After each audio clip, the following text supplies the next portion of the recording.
Welcome back to Lore at Night, where rain gently falls and every story carries a shadow.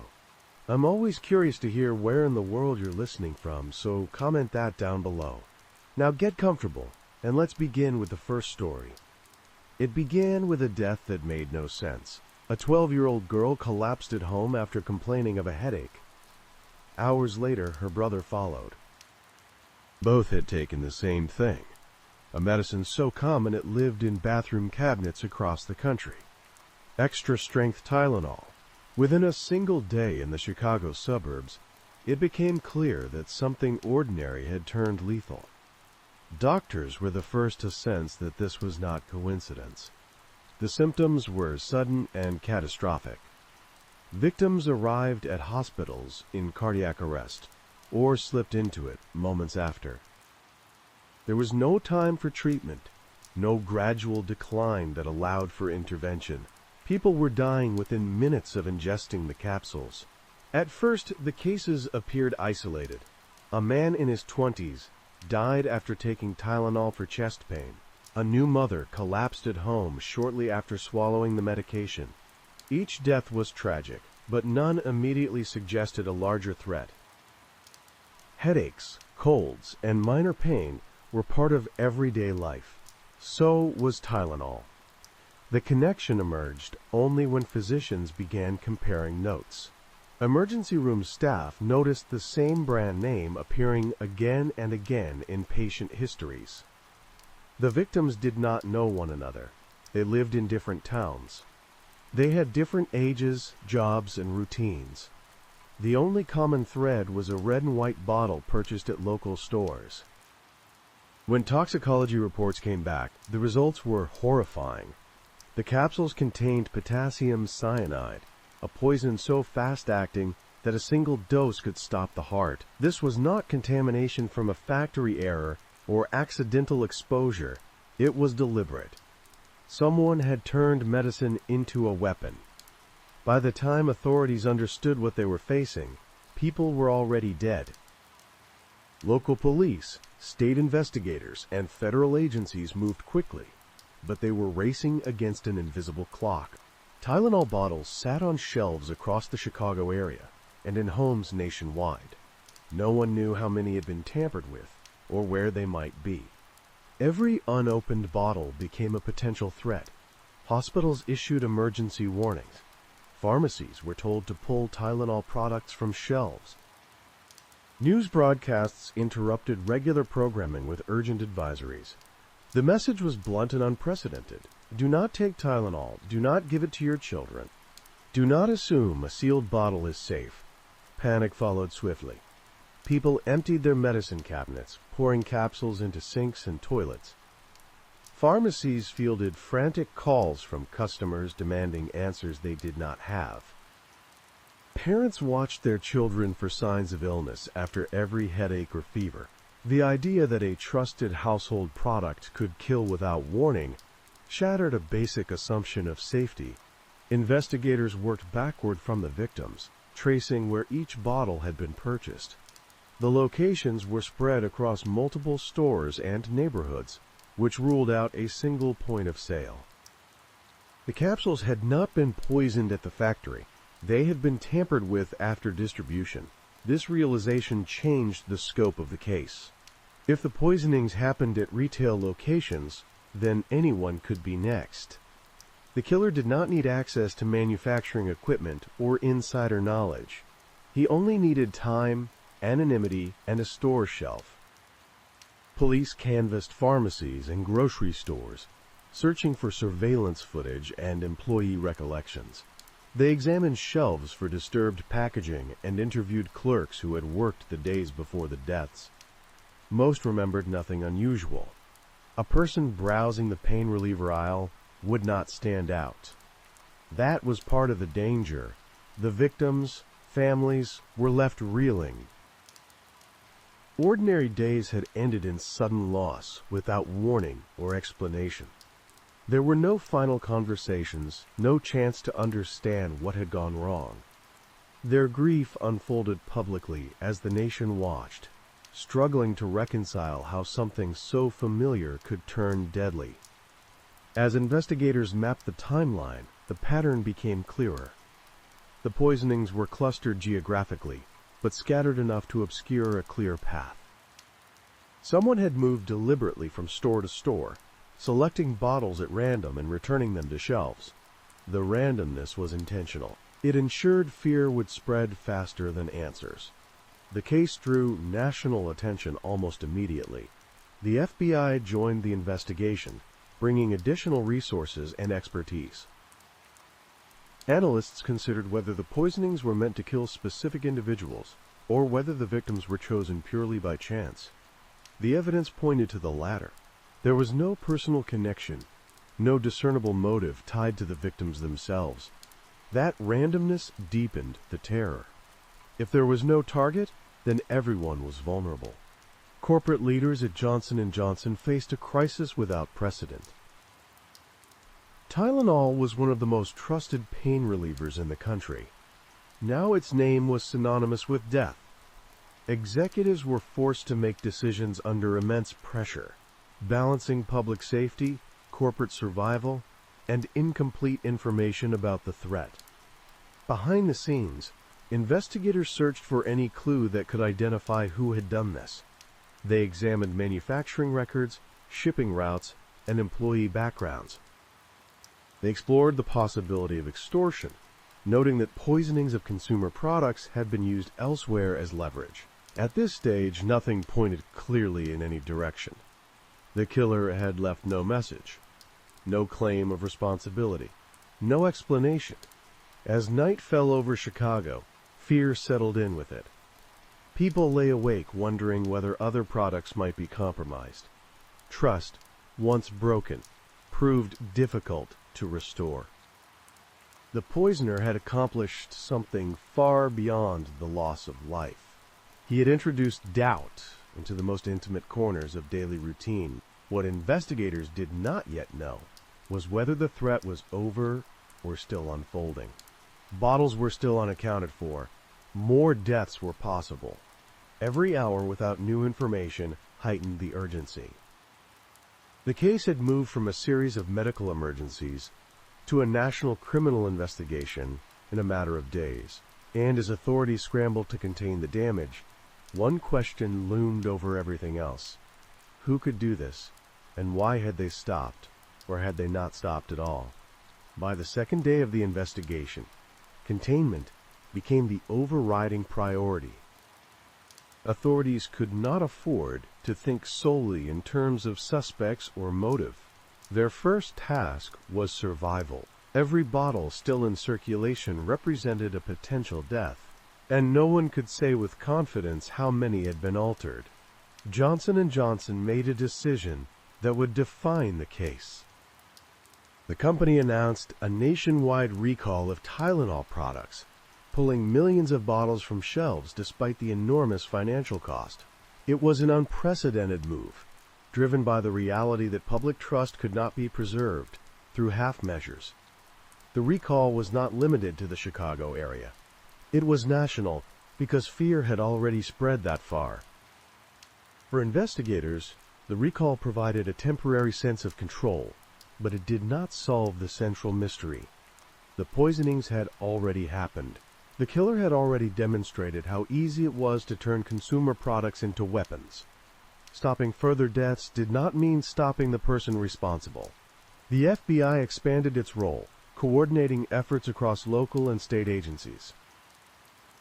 Analysts began reconstructing the poisoner's possible movements.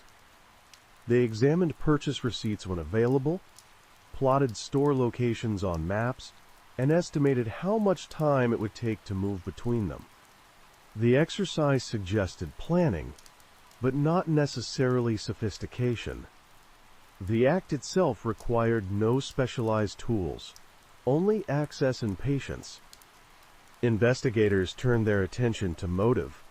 One possibility was extortion. Product tampering had been used in the past to force companies into paying ransom. If that was the goal here, the lack of communication was puzzling. No demands had been made, no letters sent, no calls placed. The silence suggested either that the killer intended to make contact later, or that money was never the point. Another possibility was personal grievance. Tylenol's parent company was large, visible, and symbolically powerful. Targeting its flagship product guaranteed attention. Yet even that explanation felt incomplete. If this was meant as revenge, the victims themselves were strangers. Their deaths served only as a means to an end, not an end in themselves. The randomness remained the most unsettling element. The victims ranged in age and background. They shared no connection except proximity and timing. The poisoner had surrendered control over who lived and who died the moment the bottles were placed back on shelves. That suggested a willingness to accept collateral damage without hesitation. Police canvassed stores repeatedly, interviewing employees again in hopes that memory might improve with reflection. Some clerks recalled customers lingering in the pain reliever aisle. Others remembered nothing at all. Surveillance footage, where it existed, was grainy and incomplete. A person handling a bottle of Tylenol looked like anyone else shopping for medicine. The investigation also extended into the victims' personal lives. Detectives examined whether any of them could have been targeted specifically. Family members, co-workers, and acquaintances were interviewed. No grudges surfaced. No shared employer. No overlap that explained why these people had died and others had not. As days passed without new poisonings, authorities cautiously suggested that the immediate threat might be over. That assessment rested on one fragile assumption. The poisoner had either stopped or never intended to continue. Neither possibility offered comfort. The public response to the recall revealed how deeply the fear had taken hold. Pharmacies stripped shelves bare, not just of Tylenol, but of many over-the-counter medications. Consumers questioned packaging, seals, and expiration dates with suspicion. The idea of casually opening a bottle and swallowing a pill no longer felt safe. Behind closed doors, Johnson & Johnson worked with investigators to redesign packaging in real time. The company accelerated plans for tamper-resistant seals, knowing that even if the killer was never found, the industry would have to change. The poisonings had exposed a vulnerability no one could ignore again. Then, just as investigators feared the case might stall, a letter arrived. It was sent to the company and claimed responsibility for the poisonings. The writer demanded money in exchange for stopping further attacks. The letter was chilling in its calmness, presenting murder as leverage rather than madness. For the first time, investigators had something tangible from the person responsible, or at least from someone claiming to be. The letter changed everything. Handwriting experts analyzed it. Linguists examined phrasing and word choice. The envelope and stamps were processed for forensic evidence. The demand itself was studied for clues about intent and credibility. Was this truly the killer, or someone exploiting a national tragedy for profit? Investigators faced a difficult question. If the letter was genuine, responding incorrectly could invite more deaths. If it was a hoax, treating it as real could distract from finding the true poisoner. The stakes were enormous, and certainty was elusive. As the investigation pivoted to this new development, one fact remained clear. Whoever had introduced cyanide into Tylenol capsules had permanently altered the relationship between consumers and the products they trusted. Even if the killer was never identified, the crime had already succeeded in changing the country. And as authorities debated how to proceed, they were still missing one critical piece. Proof that the person behind the letter was the same person who had placed poison on store shelves. The letter forced the investigation into a narrower and more dangerous corridor. For the first time, there was a voice attached to the crime, even if its authenticity was uncertain. Investigators now had to answer a question that carried enormous weight. Were they dealing with the killer or with someone trying to profit from fear already unleashed? The contents of the letter were specific enough to demand attention. The writer referenced Tylenol directly and framed the poisonings as proof of capability. He demanded money and implied that further deaths were possible if his terms were not met. Yet, the letter also raised doubts. It contained no detail that had not already been widely reported. There was no information only the poisoner would know. This ambiguity split the investigation. One group of investigators treated the letter as credible until proven otherwise. They traced its origin, tracking where it had been mailed, and analyzing the paper, ink, and postage. Handwriting experts compared it against known samples from prior extortion cases. Linguistic analysts examined the tone, noting a mixture of arrogance and distance that suggested the writer wanted leverage without direct exposure. Another group focused on the poisonings themselves, wary of being pulled off course. They argued that the true killer might never contact anyone at all. The act of poisoning consumer products, they believed, could have been an end in itself. Attention, chaos, and fear may have been the only reward.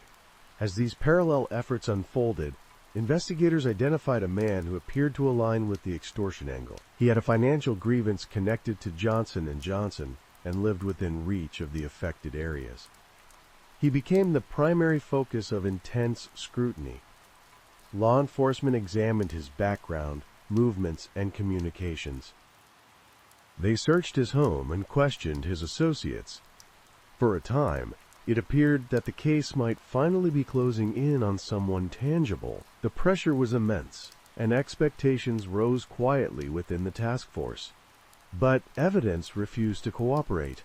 There was no proof tying him to the poisoned bottles. No witness placed him in stores where the tampering occurred. No forensic evidence connected him to the capsules themselves. The letter alone was not enough, especially when lives had already been lost. Eventually, investigators were forced to step back. The suspect was charged in connection with the extortion attempt, but not with the murders. This outcome left the central crime unresolved. The poisoner had vanished as completely as he had appeared. There were no additional deaths, no further communications, and no sign that more tainted products were waiting to surface. The sudden silence was as unsettling as the initial violence. Investigators could not tell whether they had successfully deterred further attacks, or whether the killer had simply decided that the message had been delivered. Attention turned back to the mechanics of the crime. Investigators reconstructed how the capsules were poisoned. At the time, Tylenol capsules could be easily opened and resealed without visible damage. The killer had exploited this vulnerability, inserting cyanide and returning the bottles to shelves. The simplicity of the method was part of what made it so frightening. This realization shifted how authorities thought about the case. The poisoner did not need to be brilliant or highly trained. He needed only opportunity. That meant he could be anyone, and that reality severely limited how far the investigation could realistically go without new evidence.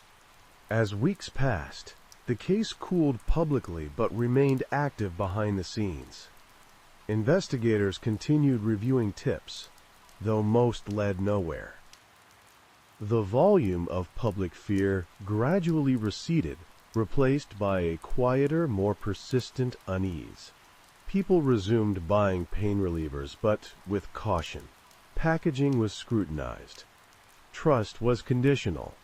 Meanwhile, Johnson & Johnson introduced new tamper-resistant packaging, setting a standard that would soon be adopted across the industry. Seals, blister packs, and warning labels became the norm. These changes were practical, but they also served as a reminder. Safety was no longer assumed. It had to be visible.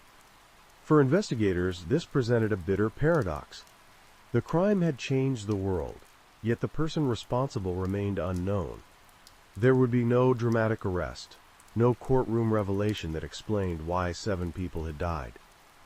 The victims, families, were left without the clarity that often accompanies justice. Inside law enforcement, the case was regarded with a mixture of pride and frustration. Pride in how quickly further deaths had been prevented.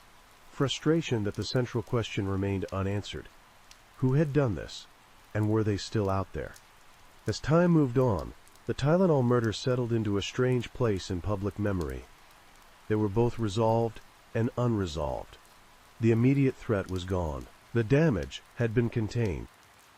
Yet the absence of a confirmed killer meant the story could never fully close. What investigators could say with certainty was this: the poisonings were not an accident. They were not the result of negligence or error. They were a deliberate act carried out by someone who understood exactly what fear would follow. And in the silence that followed, one final truth became clear. The most enduring impact of the crime was not the mystery of who did it, but the permanent loss of innocence that came with realizing how easily everyday life could be weaponized. All that remained was to decide whether that loss would be allowed to happen again. In the end, the Tylenol murders did not conclude with an arrest or a confession. They ended with an absence. No final message, no mistake that revealed the person responsible. The violence stopped as abruptly as it had begun, leaving investigators to confront the most unsettling possibility of all. The killer had succeeded and walked away. With no further poisonings reported, authorities cautiously concluded that the immediate threat had passed. Shelves were restocked, but nothing felt the same. Bottles returned with seals, warnings, and layers of protection that had never existed before. The industry changed not because it wanted to, but because it had to. Trust, once broken, demanded proof. Law enforcement continued to revisit the case for years, re-examining evidence and reassessing leads as technology advanced. Suspects were scrutinized and eliminated. The extortion letter remained a haunting footnote, tied to a crime, but not conclusively to the murders themselves. The central question never moved closer to certainty. For the families of the victims, there was no resolution in the traditional sense. Their loss remained sudden and incomprehensible, untouched by explanations or accountability. Ordinary moments had ended lives, and nothing could undo that reality. Justice, in its familiar form, never arrived. Yet the case did leave behind something lasting. The Tylenol murders forced a reckoning with vulnerability. They exposed how easily everyday systems could be exploited, and how quickly fear could spread when trust was violated. From that reckoning came change. Tamper-resistant packaging became standard. Consumer safety was no longer assumed. It was engineered. The killer was never named, but the crime reshaped the country. Medicine cabinets became symbols of caution rather than convenience. A quiet line was drawn between before and after, and that may be the most disturbing truth of all. Someone proved that anonymity could be deadly, then disappeared into it, leaving behind a lesson written not in answers, but in permanent vigilance. Now, let's begin story number 2. On a quiet summer night in Washington, D.C., a man walked into a friend's home and never walked out again. By morning, he would be dead. By the end of the week, the house would be scrubbed clean, and in the years that followed, nearly everything about his death would be argued, except one fact. Robert Eric Wone had gone to sleep in what he believed was a safe place, and he died there under circumstances so unsettling that they would haunt investigators and the public for more than a decade. Robert Wone was 32 years old, recently married, and widely regarded as thoughtful, disciplined, and kind. He had grown up in Brooklyn, excelled academically, and built a promising legal career through diligence rather than ambition alone. Friends described him as careful and deliberate, someone who planned his days and kept commitments. That night, August 2nd, 2006, was supposed to be unremarkable. He was in Washington on business, attending a deposition the following morning. His usual hotel arrangements had fallen through, and instead of staying across the city, he accepted an offer from a college friend to sleep on a fold-out couch in a townhouse on Swan Street. The house belonged to Joseph Price, whom Wone had known since their days at the College of William and Mary. Price lived there with two other men, Victor Zaborski and Dylan Ward. The three shared the home, and, by all accounts, a close domestic life. To Robert Wone, the arrangement appeared ordinary. He arrived at the townhouse just before 10:30 that evening, exchanged pleasantries, checked his email, and spoke briefly with his wife, Catherine, before settling in for the night. Less than 90 minutes later, he was dying. At approximately 11:49 p.m., Joseph Price placed a frantic call to 911.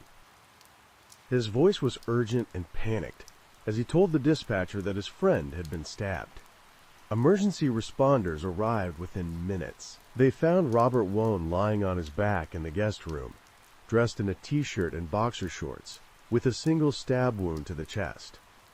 There was very little blood on the bed or in the room.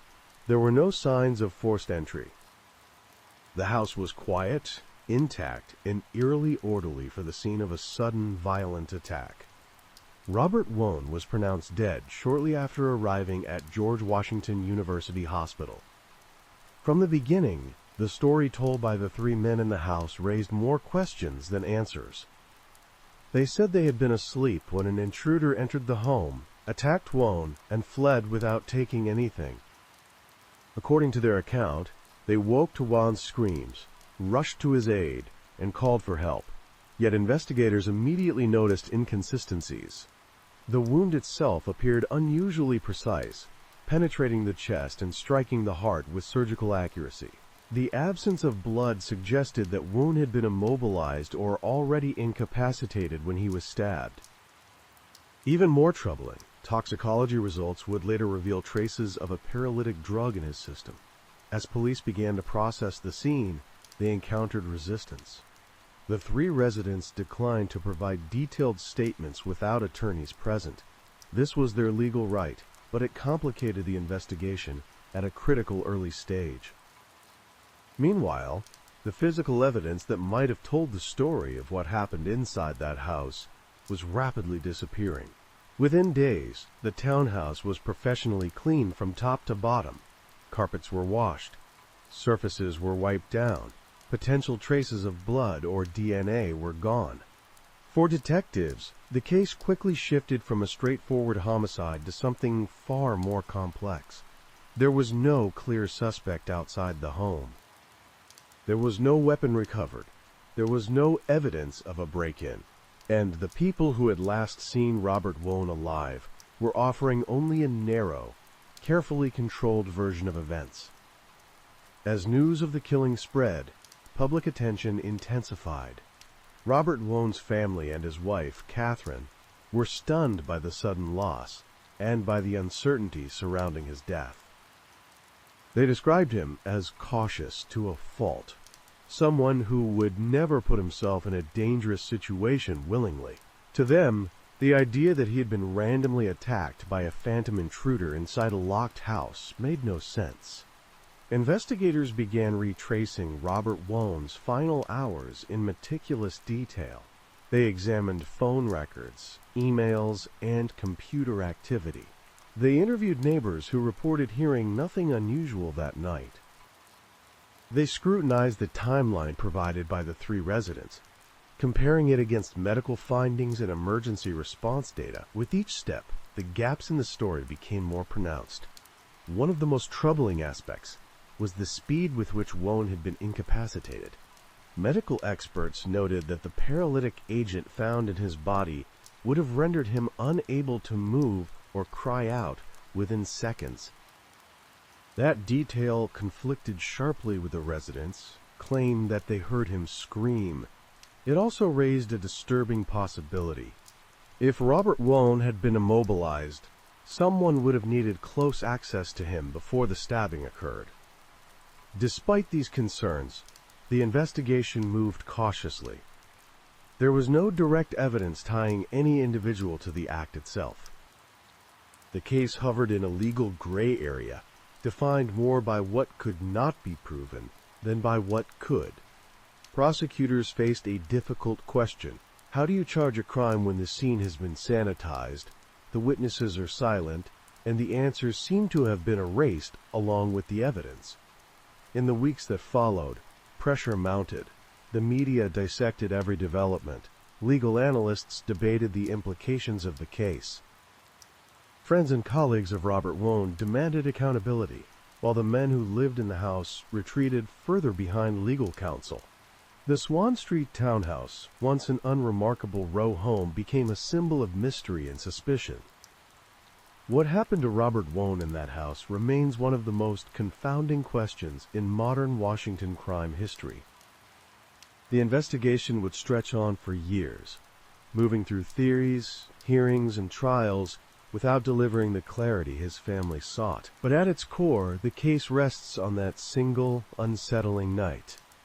A man arrived expecting rest and safety. Instead, he encountered silence, paralysis, and a fatal wound delivered with chilling precision. In the following days, investigators would begin to confront the uncomfortable reality that the answers they were looking for might not be found outside the house at all. And as they pushed deeper, the line between truth and concealment would become increasingly difficult to distinguish.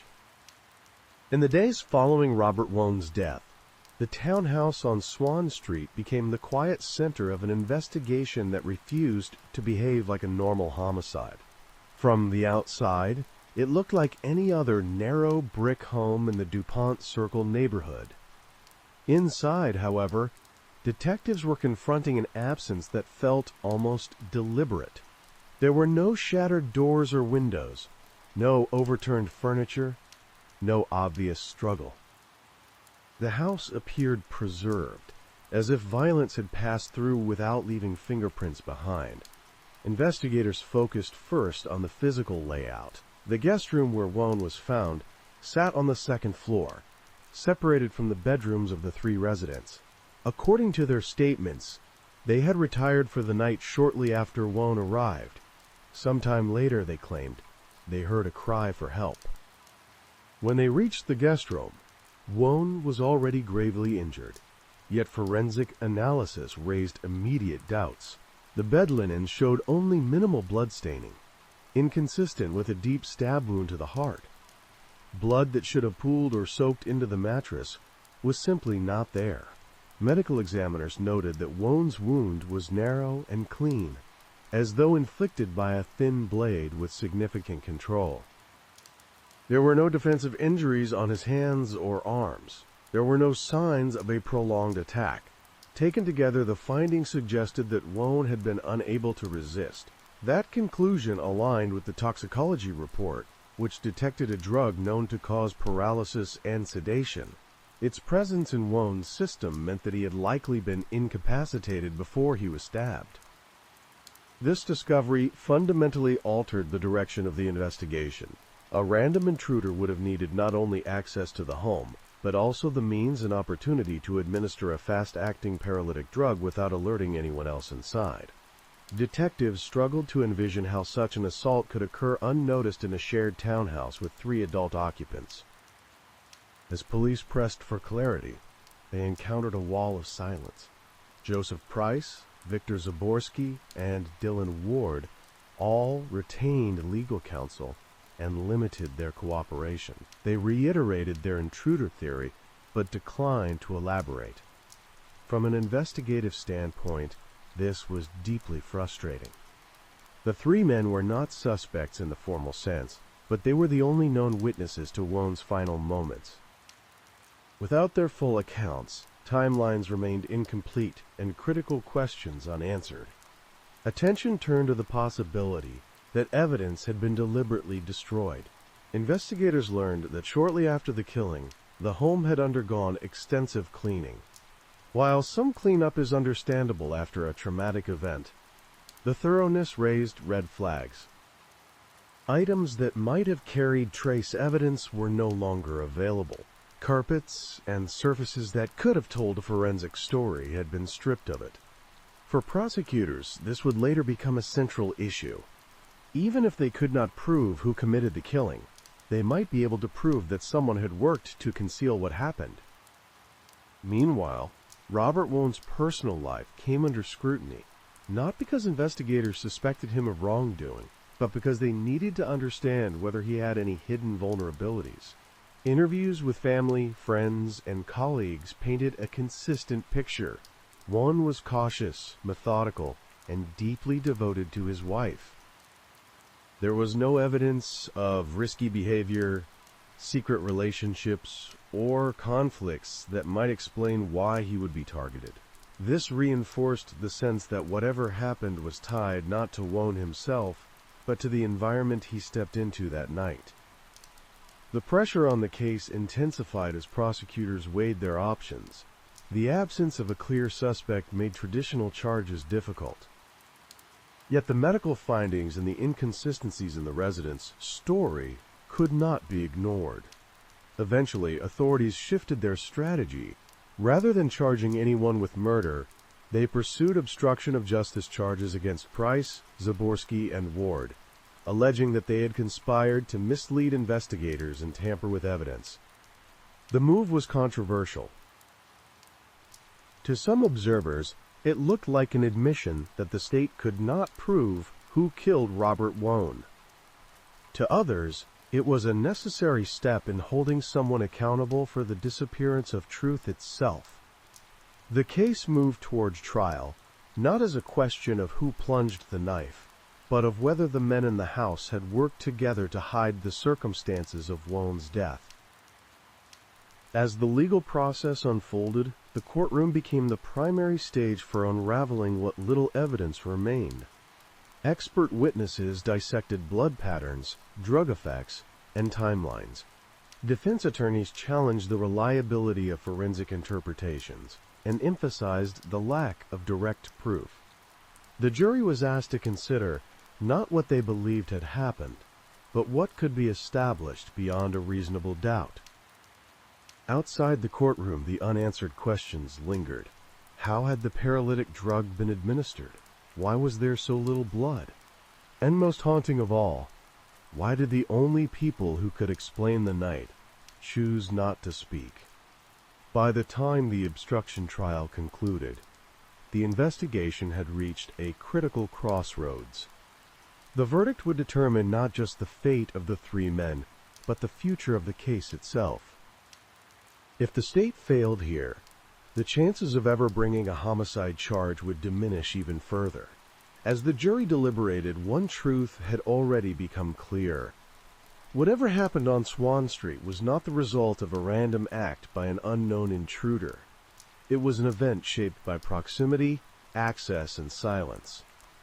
And until that silence was broken, Robert Wone's death would remain suspended between suspicion and proof. In the next phase of the story, the outcome of the trial would force investigators and Wone's family to confront a painful reality. Justice, if it came at all, might not arrive in the form anyone expected. When the obstruction of justice trial began, it carried a strange and unsettling weight. Everyone in the courtroom understood that this was not the case anyone wanted to be trying. Robert Wone was dead, yet no one sat at the defense table accused of killing him. Instead, prosecutors were asking the jury to decide whether Joseph Price, Victor Zaborski, and Dylan Ward had deliberately worked together to hide the truth about what happened inside their home on Swan Street. The state's case rested on absence. Absent blood where blood should have been. Absent signs of struggle where violence had clearly occurred. Absent cooperation from the only people who had been present. Prosecutors argued that the cleaning of the house, the coordinated legal response, and the carefully aligned stories all pointed to a shared effort to obstruct the investigation. They did not need to prove who stabbed Robert Wone, only that the defendants had knowingly interfered with the search for that answer. Expert testimony became the backbone of the trial. Medical specialists explained how the paralytic drug found in Wone's system would have rendered him unable to move or cry out. Forensic analysts described how the lack of blood at the scene was inconsistent with a sudden conscious stabbing. Taken together, the evidence suggested a controlled environment and deliberate actions rather than chaos or intrusion. The prosecution urged the jury to consider that these conditions could only have existed if someone inside the house was involved. The defense countered with precision and restraint. They emphasized that suspicion was not proof and that unconventional evidence did not equate to criminal intent. Their clients, they argued, had exercised their constitutional rights in the aftermath of a traumatic event. Cleaning the house, they said, did not prove a conspiracy. Silence did not prove guilt. And without direct evidence tying any of the men to an act of obstruction, the state's case relied too heavily on inference. As closing arguments ended, the jury was left with a deeply uncomfortable task. They were being asked to weigh a narrative shaped by what felt obvious against the rigid standard of reasonable doubt. The emotional pull of the case was undeniable, yet the law demanded certainty, not intuition. After deliberating, the jury returned its verdict. Joseph Price, Victor Zaborsky, and Dylan Ward were acquitted of all charges. In a legal sense, the case was over. In every other sense, it was not. For Robert Wone's family, the verdict landed as a second loss. They had not expected closure, but they had hoped for accountability. Instead, the trial confirmed what had haunted them since the night of his death. The system could acknowledge that something was wrong without being able to say what it was. The truth, whatever it might be, remained legally unreachable. Investigators quietly conceded what the public had long suspected. Without new evidence or cooperation, there would be no murder charges.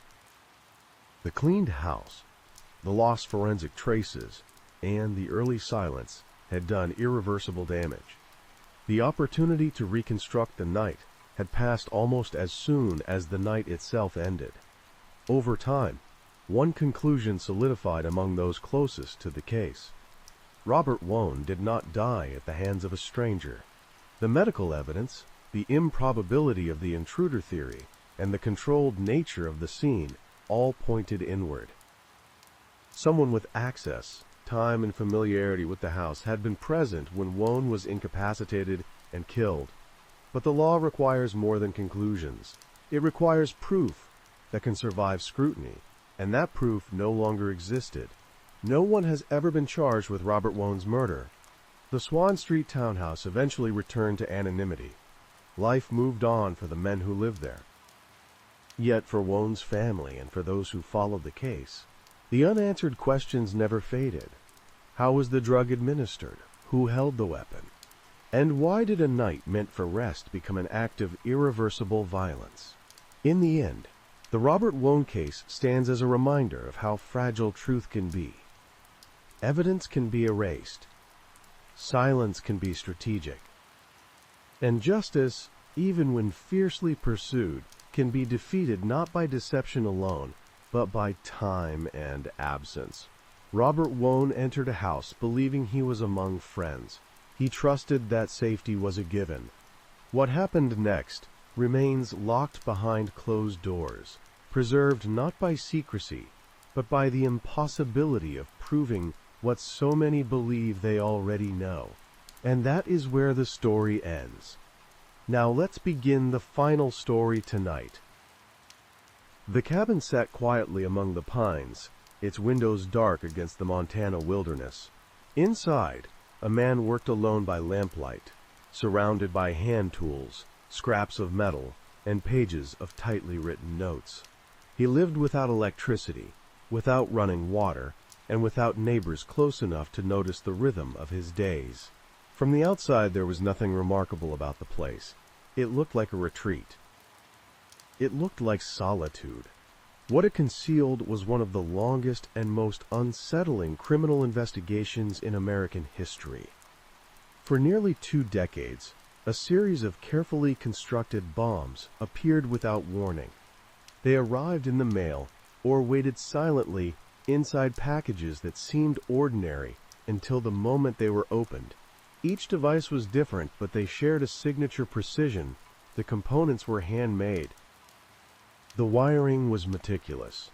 The explosions were not random acts of rage. They were messages.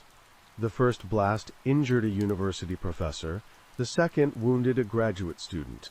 In the years that followed, secretaries, airline executives, computer scientists, and store owners would all become targets. Some survived with life-altering injuries. Others did not survive at all. The attacker never spoke publicly at first, but his intent became increasingly clear. He was waging a private war against modern society. Investigators quickly realized they were not dealing with a single impulsive criminal. This was someone patient, intelligent, and disciplined. The bombs were constructed from common materials, yet assembled in ways that avoided easy tracing. There were no fingerprints. There were no fibers that led anywhere. Every device was designed to destroy itself as thoroughly as possible, leaving behind only fragments and questions. Meanwhile, fear spread quietly through academic institutions and corporate offices. Packages were handled more carefully. Mailrooms were placed on alert. People began to notice the smallest irregularities. A return address that felt wrong. A box that seemed heavier than expected. The attacks were infrequent enough to avoid constant panic, but regular enough to ensure they were never forgotten. As years passed, the investigation grew massive. Federal agents cataloged every component, every screw, every shard of metal recovered from the scenes. Patterns emerged, but answers did not. The bomber appeared to favor individuals connected to technology and industry, yet his choices were inconsistent enough to defy simple profiling. He struck across multiple states, often with years between attacks, suggesting someone who could wait indefinitely for the right moment. The media gave him a name, one that reduced a complex threat to a grim shorthand. UNABOM, short for University and Airline Bomber. It was never a name he chose, but it followed him everywhere. Behind it was a person who seemed to exist only through destruction, a ghost who left no trail beyond his work. Inside the investigation, frustration mounted. Hundreds of suspects were examined and discarded. Thousands of tips flooded in after every attack. Some were thoughtful. Many were desperate. None led to an arrest. The bomber appeared to live outside the modern systems that tracked most people. He left no financial records tied to the crimes. He did not use vehicles that could be traced. He did not communicate except through explosions. Then, after years of silence, something changed. A letter arrived. It was not a confession, but it was a declaration. The bomber claimed responsibility for the attacks and offered an explanation for his actions. He described a world corrupted by technology, where human freedom was being slowly erased by machines and institutions. He wrote with clarity and control, constructing arguments rather than threats. For investigators, the letter was both a breakthrough and a new challenge.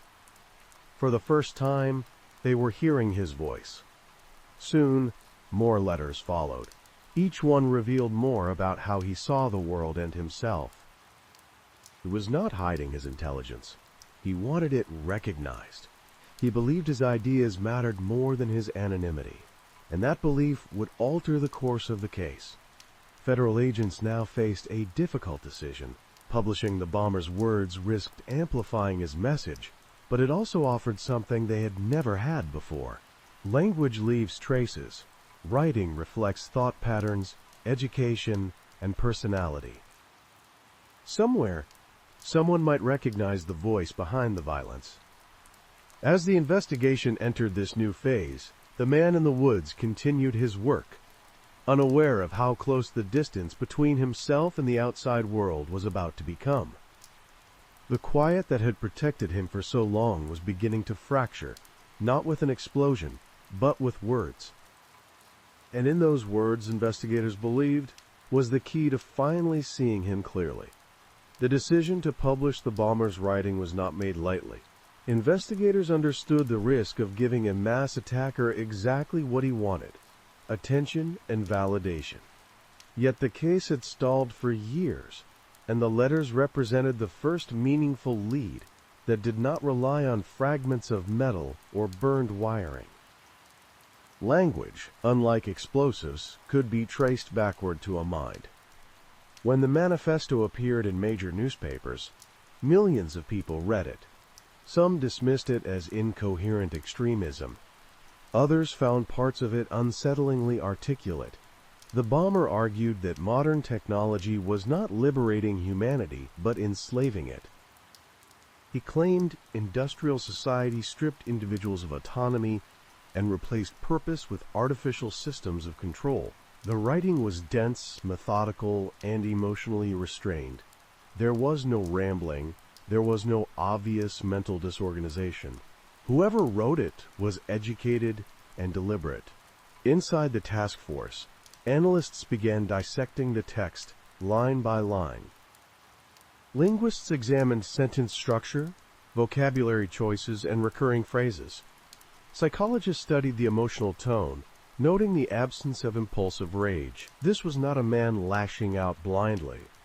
This was someone who believed himself justified, even necessary.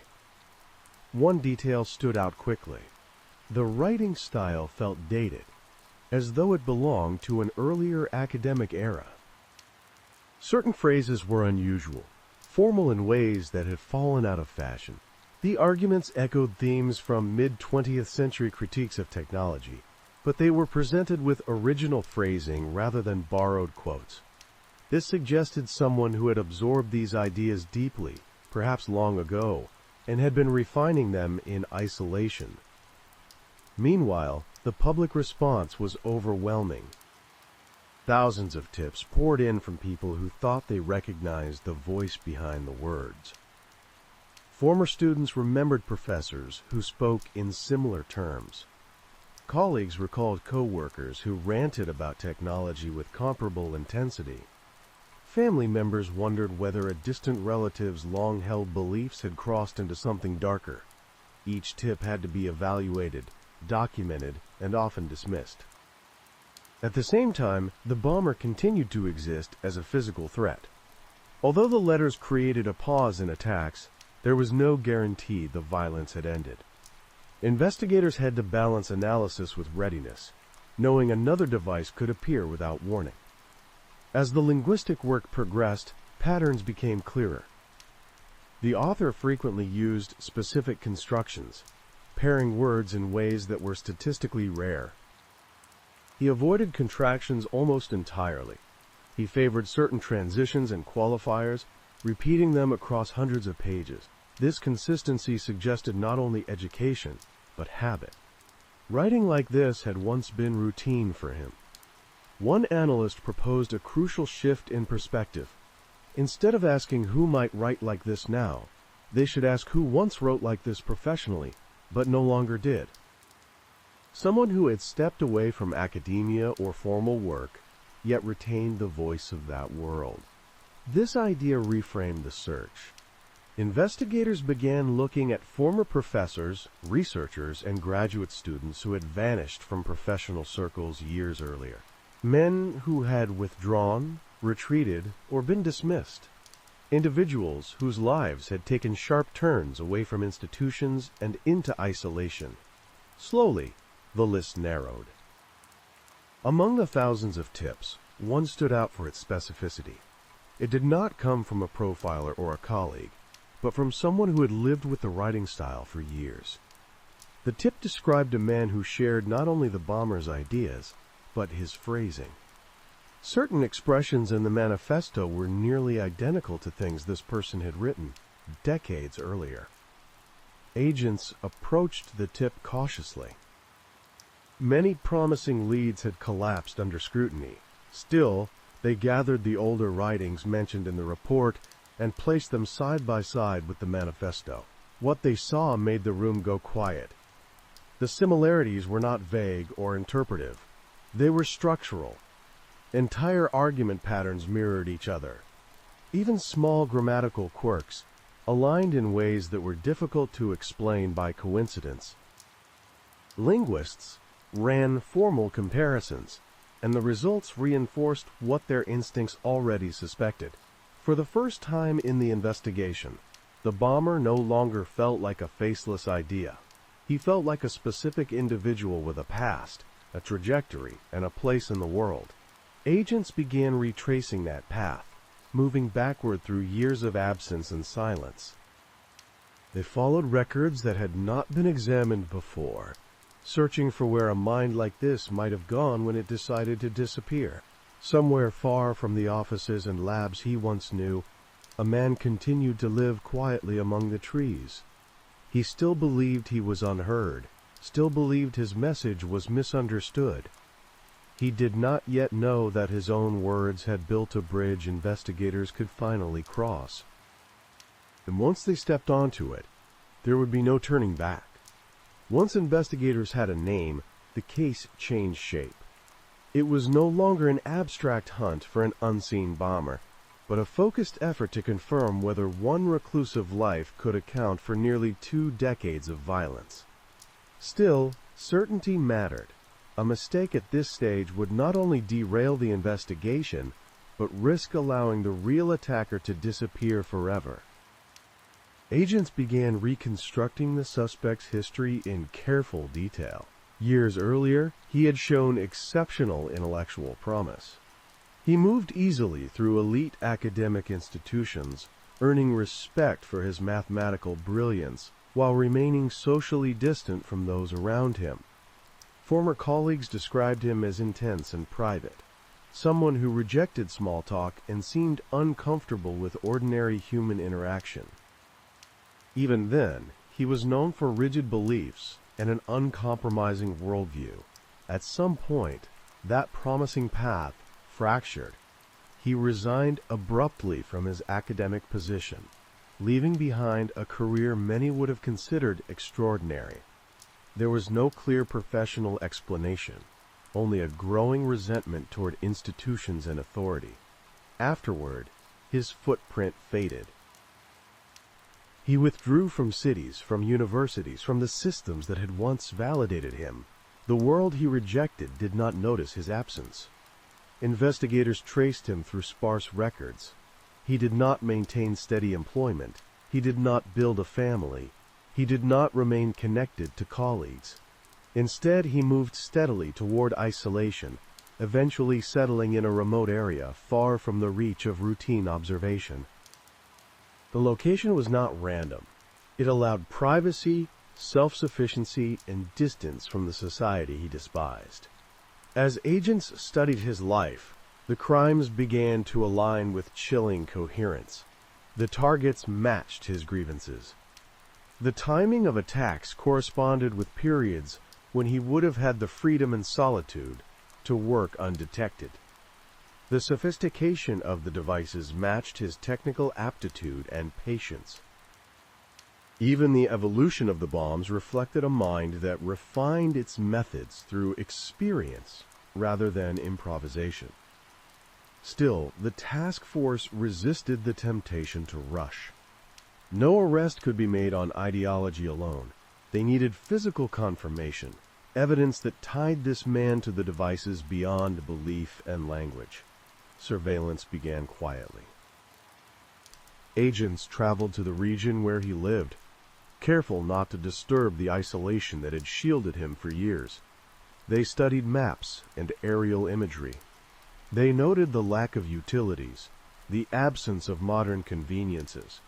Everything about the setting reinforced what they had learned about his worldview. This was not a temporary retreat. It was a deliberate rejection of the modern world. What concerned investigators most was what might be inside the cabin. Based on the bombs that had been recovered, they believed he would keep detailed notes. The devices were too precise to be assembled without planning. He likely documented his work, recorded his thoughts, refined his arguments. If those materials existed, they could confirm everything. At the same time, the risk remained high. If he sensed attention, he could destroy evidence or disappear deeper into the wilderness. Worse, he could resume bombing. Every move had to be calculated. Back at headquarters, analysts continued to compare writings. They examined letters, essays, and fragments of correspondence spanning decades. The match grew stronger with each comparison. Even punctuation habits aligned. The case was no longer built on a single similarity, but on a constellation of traits that pointed to the same source. As pressure mounted, agents debated timing. They needed enough evidence to justify a search and potential arrest. But they also understood the danger of waiting too long. The suspect was intelligent, methodical, and capable of violence. Underestimating him had already cost lives. The investigation reached a delicate balance between patience and urgency. Surveillance teams watched quietly. Analysts worked relentlessly. Warrants were drafted and revised. Every detail was reviewed, knowing that once they acted, there would be no opportunity to correct a mistake. Unaware of the tightening net, the man in the cabin continued his routines. He wrote. He repaired tools. He believed his solitude was intact. For years, isolation had protected him from scrutiny. Now that same isolation meant there would be no one to warn him.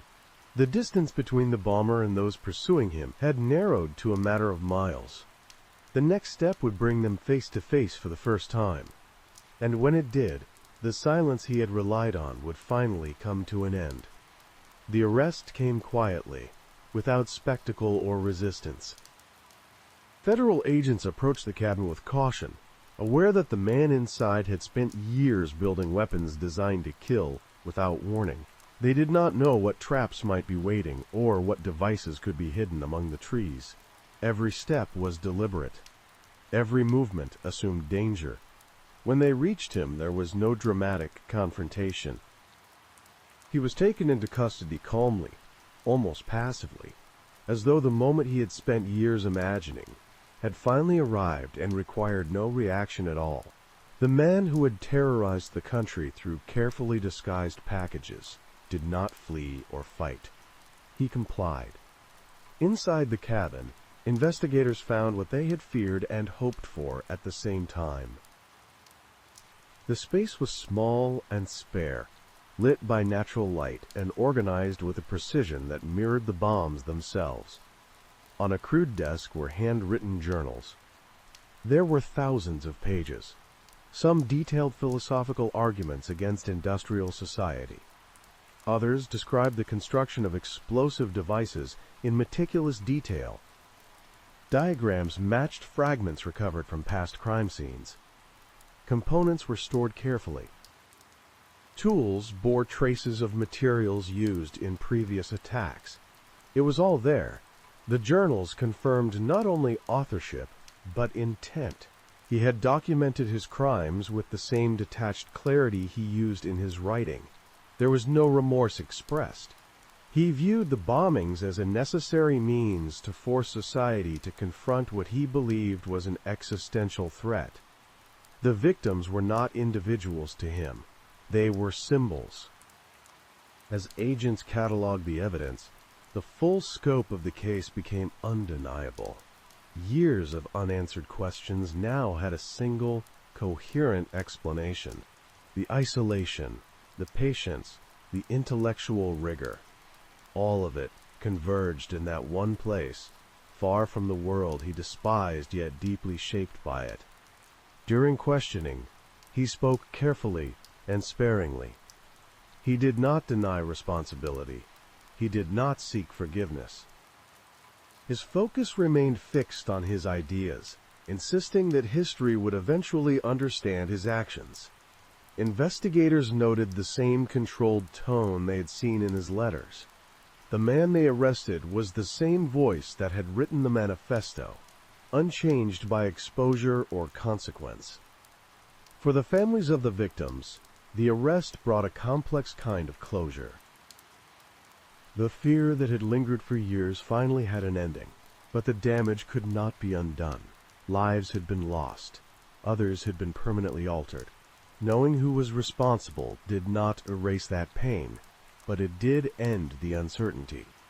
The case that had once seemed unsolvable now stood fully revealed. The bomber was not a network, not a conspiracy, not a shadowy organization. He was a single individual who had chosen isolation over connection and ideology over human life. His intelligence, once recognized as extraordinary, had been turned inward until it hardened into justification for violence. In the end, what stopped him was not technology or surveillance, but language. His need to be heard, to explain himself, had given investigators the one thing they needed. Words, unlike bombs, could be traced. They carried the imprint of a mind that could not fully hide itself. The cabin in the woods returned to silence after the search teams left. The investigation that had spanned nearly 2 decades was over. The threat that had moved unseen through the mail system was gone. And with his capture, the long, quiet terror that had unfolded one package at a time finally came to an end.